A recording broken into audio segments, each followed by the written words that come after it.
Rickshaw संघ कार्यक्रम के अंतर्गत प्रदान किए जाने वाले ठेला, रिक्शा, ई रिक्शा, ट्रॉली परिवारों से प्रधानमंत्री जी सीधा संवाद कर रहे हैं।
माननीय प्रधानमंत्री जी मंच की ओर अग्रसर हो रहे हैं। साथ में उत्तर प्रदेश के एवं कारागार मंत्री उत्तर प्रदेश बलराम यादव जी भी हैं। हम सभी आपका तहे दिल से स्वागत एवं अभिनंदन करते हैं। माननीय प्रधानमंत्री जी को आयोजक BMC के भारतीय माइक्रो क्रेडिट के विजय पांडे जी और अमेरिकन इंडिया फाउंडेशन के हनुमंत रावत जी ससम्मान मंच तक ला रहे हैं। कला, संगीत, संस्कृति, कौशल की नगरी प्रयाग की धरती पर हमारे प्रधानमंत्री जी जो हमारे बीच हैं,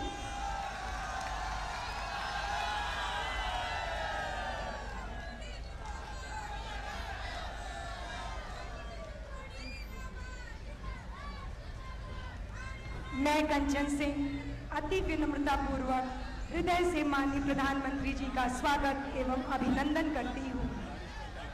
स्वागत और अभिनंदन की श्रृंखला को आगे बढ़ाते हुए सर्वप्रथम मैं अनुरोध करूँगी स्वागताकांक्षी सिडबी के CMD और मुद्रा बैंक के चेयरमैन श्री छत्रपति शिवाजी से कि वो मंच पर आएं और पुष्पगुच्छ प्रदान कर हमारे प्रधानमंत्री जी का स्वागत करें।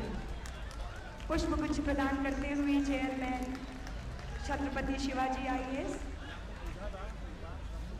तत्पश्चात मैं नोट करूंगी IDBI के MD श्री किशोर खराज जी कि वो मंच पर आए और पुष्पगुच्छ प्रदान कर हमारे प्रधानमंत्री जी का स्वागत एवं अभिनंदन करें।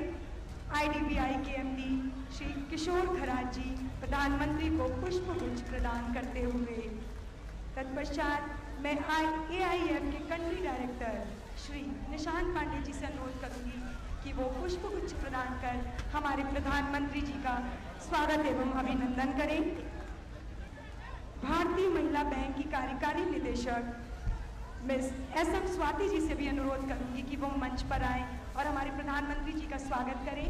प्रधानमंत्री जी का स्वागत करते हुए स्वाति जी के पश्चात यूको बैंक की कार्यकारी निदेशक श्री चरणजीत सिंह जी से मैं अनुरोध करूंगी कि कृपा करके वो मंच पर आए और हमारे प्रधानमंत्री जी को पुष्पगुच्छ देकर स्वागत एवं अभिनंदन करें। यूको बैंक के कार्यकारी निदेशक श्री चरण सिंह जी प्रधानमंत्री जी को स्वागत करने के बाद पुष्पगुच्छ राज्यपाल जी को प्रदान करते हुए धन्यवाद प्रधानमंत्री जी। अब मैं KGSG बैंक के चेयरमैन भोला प्रसाद जी से अनुरोध करूंगी कि वो मंच पर आएं और हमारे राज्यपाल महोदय का पुष्पगुच्छ देकर स्वागत करें। KGSG बैंक के भोला प्रसाद जी कृपा कर मंच पर आएं। हनुमंत रावत जी हमारे स्वागताकांक्षी हैं जो अमेरिकन इंडिया फाउंडेशन से हैं और PM को माननीय प्रधानमंत्री जी को शॉल प्रदान करके सम्मानित कर रहे हैं। श्री हनुमंत रावत जी धन्यवाद प्रधानमंत्री जी। भारतीय माइक्रो क्रेडिट के प्रबंध निदेशक श्री विजय पांडे जी से मैं अनुरोध करूंगी कि वो गुलाबी मीनाकारी से सुसज्जित रिक्शा जो एक कुशल कारीगरी का नमूना है उसे लेकर हमारे प्रधानमंत्री जी को स्मृति चिन्ह के रूप में प्रदान करें, जिसकी यादें प्रधानमंत्री यहाँ से जरूर जाएं मगर वो उनके जहन में अंकित हो जाए। विजय पांडे जी स्मृति चिन्ह प्रदान करते हुए धन्यवाद प्रधानमंत्री जी। अब मैं श्रीमती माया पांडे जी से अनुरोध करूंगी कि वो हमारे राज्यपाल महोदय जी को रिक्शा स्मृति चिन्ह प्रदान कर राज्यपाल जी को इस रिक्शे की स्मृति हमेशा के लिए उनके मानस पटल पर अंकित करने का प्रयास करें। माया जी हमारे बीच राज्यपाल जी को स्मृति चिन्ह प्रदान करते हुए बहुत बहुत धन्यवाद राज्यपाल महोदय। हम अपने कार्यक्रम की श्रृंखला को आगे बढ़ाते हैं।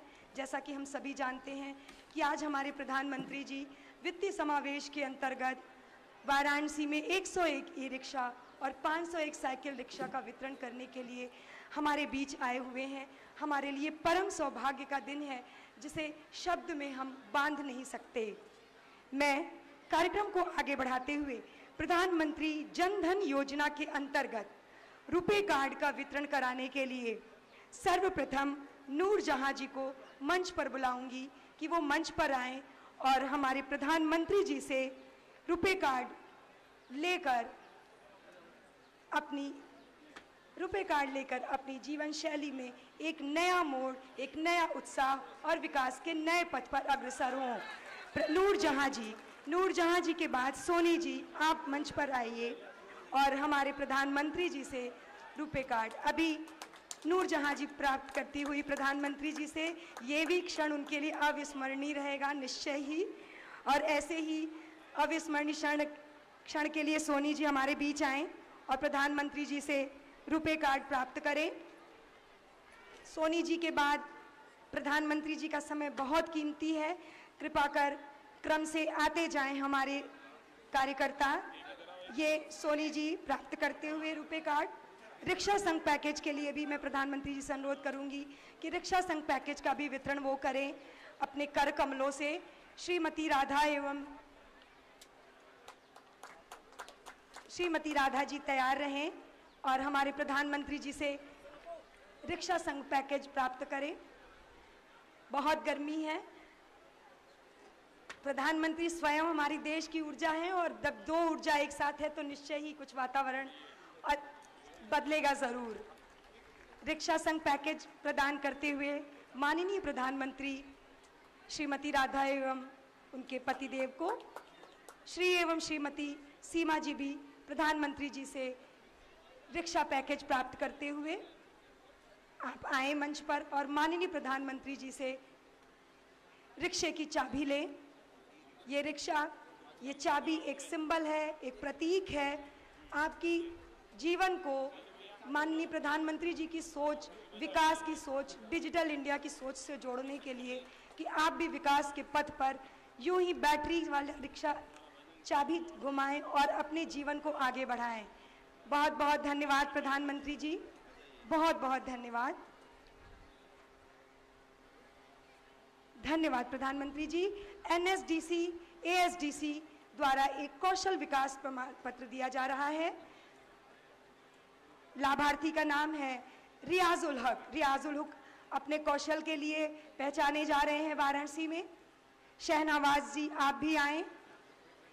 प्रधानमंत्री जी की बहुत ही क्रांतिकारी योजना है स्किल डेवलपमेंट स्कीम, और उसका उदाहरण हम देख सकते हैं हमारे वाराणसी के 2 शहनवाज और रियाजुल हक। अब आपके बीच शहनवाज आ रहे हैं जो प्रधानमंत्री जी से कौशल विकास प्रमाण पत्र प्राप्त कर रहे हैं। बहुत बहुत धन्यवाद प्रधानमंत्री जी, आपने हमारे इन कार्यकर्ताओं का उत्साहवर्धन किया। निश्चय ही आपके करकमलों से प्राप्त की हुई चीज़ें उनके विकास के लिए जीवन में एक मील का पत्थर साबित होंगी।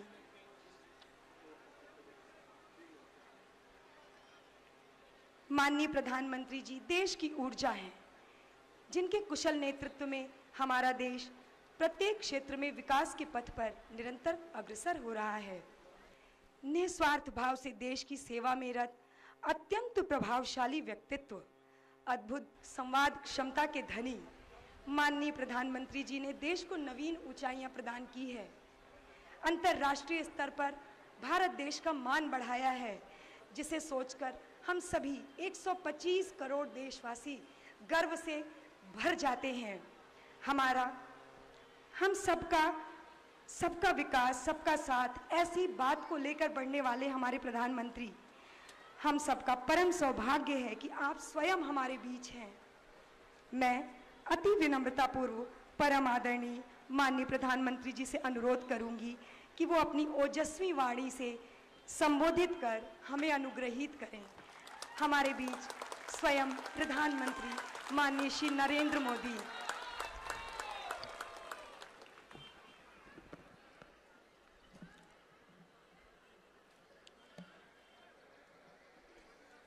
उत्तर प्रदेश के राज्यपाल श्रीमान राम नाईक जी, राज्य के जेल मंत्री श्रीमान बलराम यादव जी, आईडीबीआई बैंक के एमडी एवं सीईओ श्रीमान किशोर खरात जी, एसआईडीबीआई के CMD doctor Chhatrapati Shivaji, UCO bank के एग्जीक्यूटिव डायरेक्टर श्रीमान चरण Singh ji, American India foundation के कंट्री डायरेक्टर श्रीमान निशांत पांडे, भारतीय माइक्रो क्रेडिट के एमडी श्रीमान विजय पांडे और विशाल संख्या में आए हुए काशी के मेरे प्यारे भाइयों और बहनों,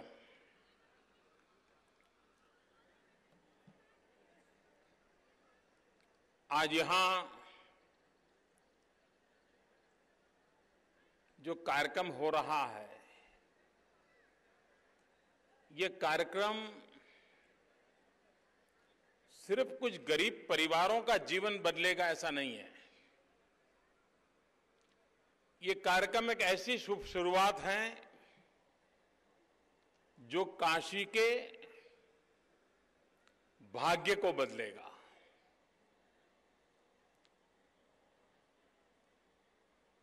यहां के गरीब के जीवन में अगर हम थोड़ा सा आवश्यक बदलाव ला लें, समय के आधारित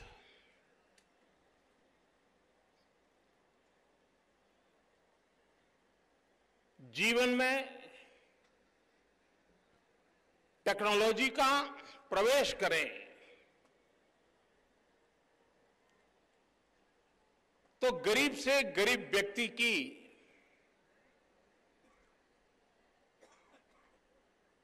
पहले जितना परिश्रम करके कमाता था उससे भी थोड़ा कम परिश्रम करके वो ज्यादा कमा सकता है।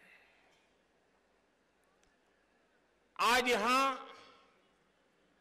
उस प्रकार की सुविधाएं दी जा रही है जिसमें बैंक का सहयोग है, अमेरिकन फाउंडेशन का सहयोग है, भारत सरकार बहुत बड़ी मात्रा में इन चीजों को प्रमोट कर रही है और गरीब को सबसे पहला प्रयास है कि वो आत्मनिर्भर कैसे बने। हम करीब करीब पिछले 40-50 साल से गरीबी हटाओ इस बात को सुनते आए हैं। हमारे देश में चुनावों में भी गरीबों का कल्याण करने वाले भाषण लगातार सुनने को मिलते हैं। हमारे यहां राजनीति करते समय कुछ भी करते हो, लेकिन सुबह शाम गरीबों की माला जपते रहना ये एक परंपरा बन गई है। इस परंपरा से अब जरा बाहर आने की जरूरत है, और बाहर आने का मतलब है कि क्या हम प्रत्यक्ष रूप से गरीबों को साथ लेकर के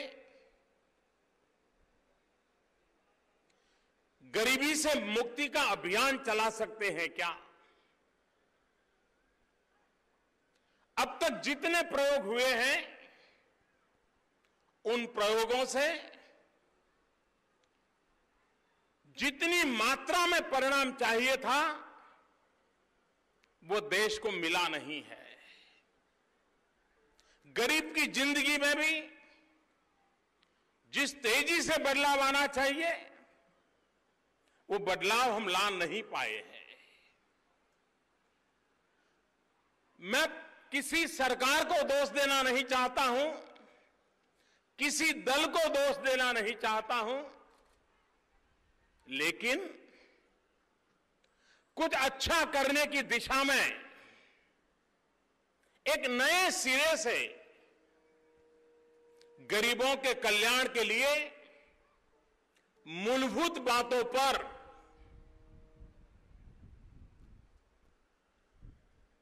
फोकस करना, वो कौन सी चीजें करे ताकि गरीब जो सचमुच में मेहनत करने को तैयार है,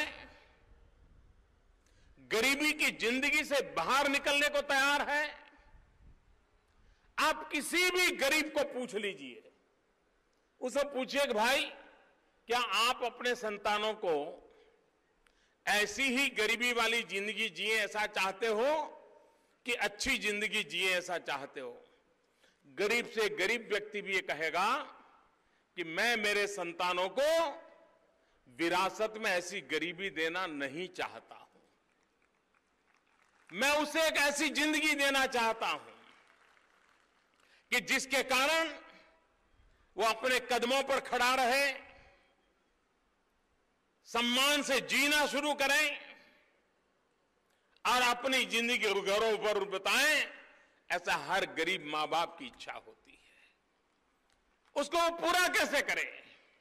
आज कभी हालत ऐसी होती है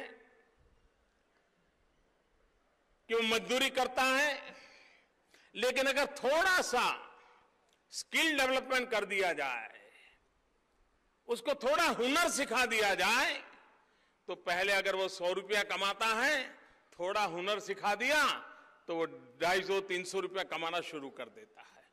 और एक बार हुनर सीखता है तो खुद भी दिमाग लगा करके उसमें अच्छाई करने का प्रयास करता है। और इसलिए भारत सरकार ने एक बहुत बड़ा अभियान चलाया है स्किल डेवलपमेंट का, कौशल्य वर्धन का। गरीब से गरीब का बच्चा चाहे स्कूल के दरवाजे तक पहुंचा हो या न पहुंचा हो, या 5वीं, 7वीं, 10वीं, 12वीं पढ़ करके छोड़ दी हो, रोजी रोटी तलाशता हो, अगर उसे कोई चीज सिखा ली जाए तो वो देश की अर्थनीति को भी बल देता है, आर्थिक गतिविधि को भी बल देता है और स्वयं अपने जीवन में कुछ कर गुजरने की इच्छा रखता है। और इसलिए छोटी छोटी चीजें ये कैसे डेवलप कर रहे हैं, उस दिशा में हमारा प्रयास है। आज मैं यहां ये सब ई रिक्शा वाले भाइयों से मिला, मैंने उनको पूछा क्या करोगे, चला पाओगे क्या? तो उन्होंने कहा साहब पहले से मेरा कॉन्फिडेंस लेवल ज्यादा है। मैंने कहा क्यों? तो वो मेरा स्किल डेवलपमेंट हो गया। मुझे स्किल शब्द भी आता था। बोले मेरा स्किल डेवलपमेंट हो गया, बोले मेरी ट्रेनिंग हुई और मेरा पहले से ज्यादा विश्वास है। पहले मैं पैडल वाली रिक्शा चलाता था। मैंने कहा स्पीड कितनी रखोगे? बोले साहब मैं कानून का पालन करूंगा और मैं कभी ऐसा न करूं ताकि मेरे परिवार को भी कोई संकट आए और मेरे पैसेंजर के परिवार को भी संकट आए, ऐसा मैं कभी होने नहीं दूंगा। और काशी की गलियां तो छोटी हैं, तो वैसे भी मुझे संभाल के चलना है, उसकी ये ट्रेनिंग हुई है। काशी में दुनिया भर के लोग आते हैं। काशी का टूरिज्म कैसा हो, काशी कैसा है, काशी के लोग कैसे हैं, उसका पहला परिचय यात्री को किसके साथ होता है? रिक्शा वाले के साथ होता है। वो उसके साथ किस प्रकार से व्यवहार करता है, वो उसके प्रति किस प्रकार का भाव रखता है, उसी से उसकी मन में छवि बनती है। अरे भाई ये तो शहर बहुत अच्छा है, यहां के रिक्शा वाले भी इतने प्यार से हमारी चिंता करते हैं, वहीं से शुरू होता है। और इसलिए यहां जो टूरिस्टों के लिए स्पेशल रिक्शा का जो सुशोभन किया गया है, कुछ व्यवस्थाएं विकसित की गई हैं। मैं उनसे पूछ रहा था, मैंने कहा आप गाइड के नाते मुझे सब चीजें बता सकते हो? बोले हाँ बता सकता हूं, मैं हर चीज बता सकता हूं रिक्शा चलाते चलाते। और बोले मुझे विश्वास है कि मेरे रिक्शा में जो बैठेगा उसको ये संतोष होगा कि काशी उसको देखने को सहज मिल जाएगा। चीजें छोटी छोटी होती है लेकिन वे बहुत बड़ा बदलाव लाती है। आज चाहे पैडल रिक्शा को आधुनिक कैसे किया जाए, पैडल रिक्शा से ई रिक्शा की और शिफ्टिंग कैसे किया जाए, यात्रियों की सुविधाओं को कैसे स्थान दिया जाए, बदलते हुए युग में एनवायरमेंट फ्रेंडली टेक्नोलॉजी का कैसे उपयोग किया जाए, इन सारी बातों का इसके अंदर जोड़ है। और सबसे बड़ी बात है उनके परिवार की। आज इसमें जो लोग सिलेक्ट किए गए हैं वो लोग हैं जिनकी खुद की कभी रिक्शा नहीं थी। वो बेचारे किराए पर रिक्शा लेकर के दिन भर मजदूरी करते थे। 50 रुपया 60 रुपया उस रिक्शा मालिक को उनको देना पड़ता था। बचा खुचा घर जाकर के ले जाता था, बच्चों के लिए डबल रोटी साथ ले जाता था, उसी से रात का गुजारा हो जाता था।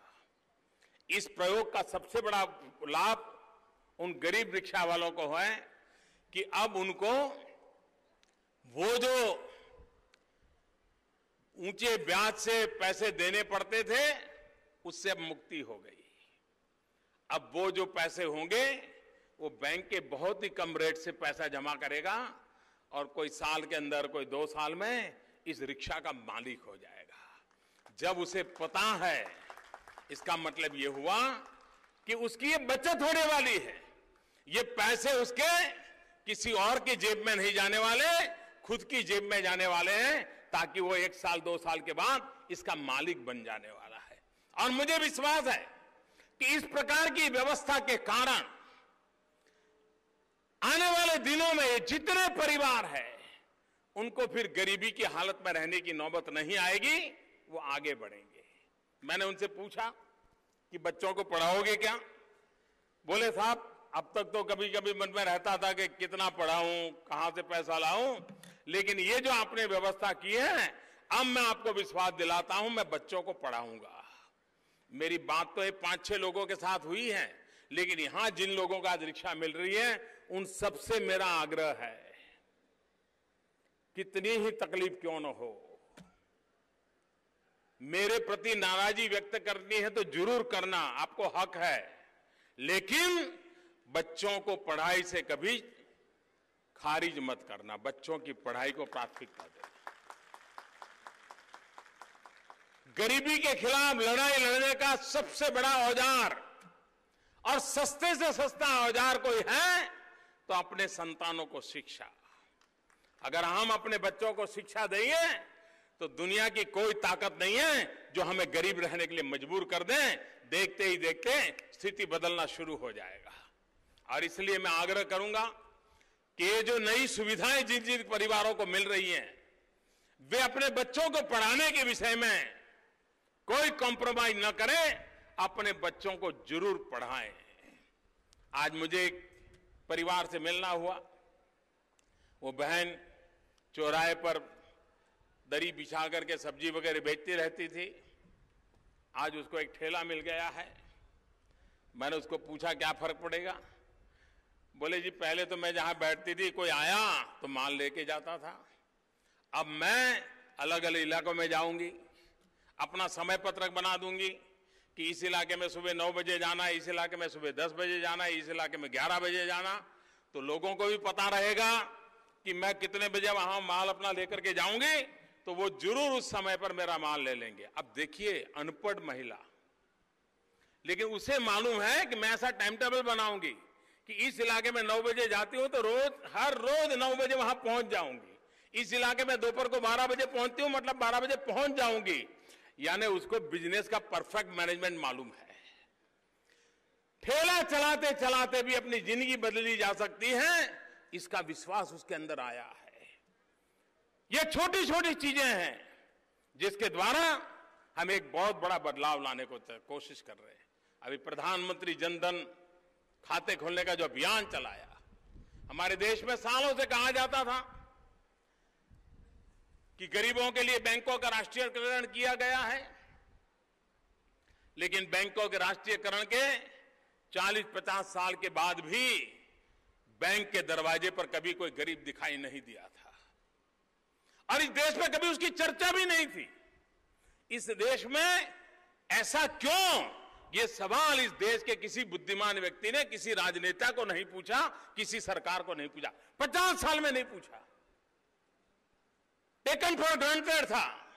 हमने आकर के बीड़ा उठाया कि बैंकों के दरवाजे पर मेरा गरीब होगा, बैंकों के अंदर मेरा गरीब होगा, ये बैंक गरीबों के लिए होगी। बड़ा अभियान उठाया। मैंने 15 अगस्त को घोषणा की थी, 26 जनवरी तक पूरा करने का संकल्प लिया था, और सभी बैंकों ने जी जान से मेरे साथ जुड़ गए, कंधे से कंधा जुड़ गए, और आज देश में करीब 18 करोड़ से ज्यादा बैंक के खाते गरीबों के खुल गए। हिंदुस्तान में कुल परिवारों में जितने बाकी थे करीब करीब सारे आ गए। और हमने तो कहा था कि हम गरीबों का अकाउंट कोई भी प्रकार का पैसा लेकर के नहीं खोलेंगे, बिना पैसे। बैंक खर्चा करेंगे, फॉर्म का खर्चा होगा, जो होगा करेंगे, गरीबों का एक बार मुफ्त में खाता खोल देंगे। आदत लगेगी उसको धीरे धीरे, और खाते खोल दिए। लेकिन देखिए, गरीबों की अमीरी देखिए। सरकार ने तो कहा था 1 रुपया नहीं दोगे, लेकिन गरीबों ने करीब करीब 30,000 करोड़ रुपया से ज्यादा रकम जमा कर दी है। इसका मतलब यह हुआ कि गरीब को पैसे बचाने की अब इच्छा होने लगी है। अगर गरीब को पैसे बचाने की इच्छा होगी तो उसके आर्थिक जीवन में बदलाव आना स्वाभाविक शुरू हो जाएगा। धीरे धीरे बैंक के खाते उपयोग करने की आदत भी अब धीरे धीरे बन रही है। मैं हैरान हूं, जिन्होंने खाते नहीं खोले कभी, वो आज मेरा हिसाब मांग रहे हैं कि खाते खोल तो दिए हैं, लेकिन उसका उपयोग करने वालों की संख्या बढ़ नहीं रही है। जिन्होंने खाते तक खोलने की परवाह नहीं की थी, उनको अभी खाते ऑपरेट हो रहे कि नहीं हो रहे इसकी चिंता होने लगी है। अच्छा होता ये काम अगर आपने 40-50 साल पहले कर दिया होता तो आज ऑपरेट करने का सवाल मुझे नहीं पूछना पड़ता, देश का सभी गरीब के खाते ऑपरेट हो जाते। लेकिन आपने जो काम 50 साल नहीं किया है, वो 50 महीने में मैं पूरा करके रहूंगा, ये मैं बताने आया हूं।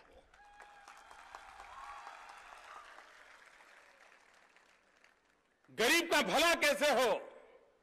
अभी काशी के अंदर रक्षाबंधन को सुरक्षा बंधन बनाने का बड़ा अभियान चला, और मैं काशी की माताओं बहनों का विशेष रूप से सार्वजनिक रूप से आभार व्यक्त करता हूं कि इस रक्षाबंधन के पर्व पर मुझे इतनी राखियां मिली हैं बनारस से, इतने आशीर्वाद मिले हैं माताओं बहनों के। मैं सर झुकाकर उन सभी माताओं बहनों को नमन करता हूं। आपने जो मेरे प्रति सद्भाव व्यक्त किया है, मेरी रक्षा की चिंता की है और सुरक्षा का बंधन की जो बात कही है, मैं उसके लिए काशी की सभी माताओं बहनों का हृदय से बहुत आभार व्यक्त करता हूं। मैं इन सभी महानुभावों का भी आभार व्यक्त करता हूं कि इस योजना में हमारे साथ वे पार्टनर बने हैं और एक मॉडल के रूप में एक काम आने वाले दिनों में विकसित होगा। अब आप धीरे धीरे देखिए काशी के अंदर एक नया, और इसके कारण गति आने वाली है, इन चीजों के कारण गति आने वाली है, इन चीजों के कारण शहर की एक नई पहचान बनने वाली है, इन चीजों के कारण सामान्य मानवी के जीवन में सुविधा का अंश शुरू होने वाला है। ऐसी इस योजना के निमित्त मैं आज इन सभी बंधुओं को जिन्हें आज साधन मिल रहे हैं, मेरी तरफ से बहुत बहुत शुभकामनाएं देता हूं और काशी की आर्थिक प्रगति में गरीब से गरीब व्यक्ति की ताकत काम में आए, उस दिशा के प्रयत्नों में हमें सफलता मिले, यही भोलेनाथ हम पर आशीर्वाद बरसाएं। इसी एक अपेक्षा के साथ आप सबका बहुत बहुत धन्यवाद।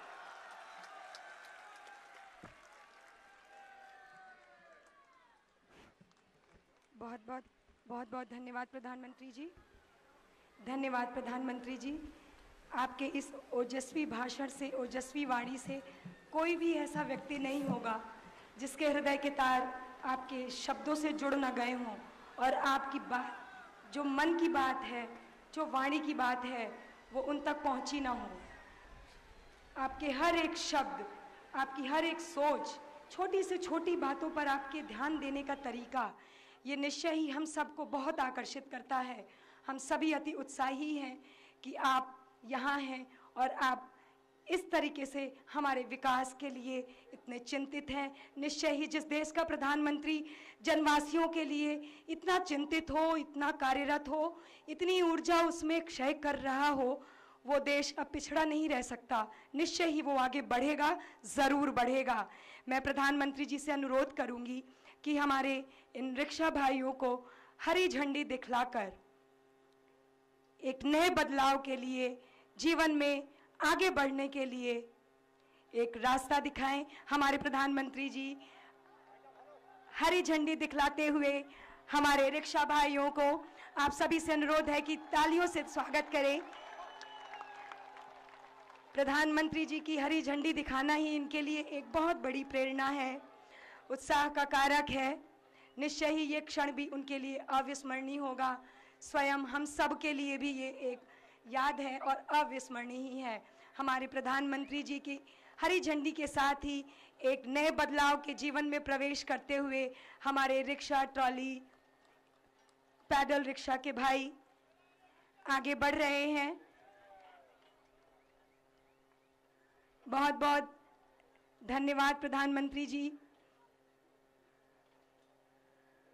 अब ये रिक्शे इस पंडाल से निकलकर सीधे सड़क की ओर रवाना होंगे और जैसा कि प्रधानमंत्री जी कहते हैं कि उन्हें गति पसंद है, तो वो ये अपनी गति यहाँ रुक कर नहीं बल्कि सीधे मार्ग में जनता के बीच जाकर अपने आत्मविश्वास के साथ सारे नियम कानूनों का पालन करते हुए नए विकास की दौड़ में शामिल होने निकल पड़े हैं। हमारे प्रधानमंत्री की प्रेरणा से हमारे इस कार्यक्रम में आज 101 ई रिक्शा और 501 साइकिल रिक्शे का भी वितरण किया जाना सुरक्षित है। आप सभी अतिथियों को पुनः बताना चाहती हूँ कि माननीय प्रधानमंत्री जी के साथ हमारे उत्तर प्रदेश के राज्यपाल श्री राम नायक जी भी हमारे मंच पर है। हम हृदय से आभार व्यक्त करते हैं प्रधानमंत्री जी का कि उन्होंने अत्यंत व्यस्ततम कार्यक्रम से समय निकालकर इस कार्यक्रम को ऐतिहासिक बना दिया।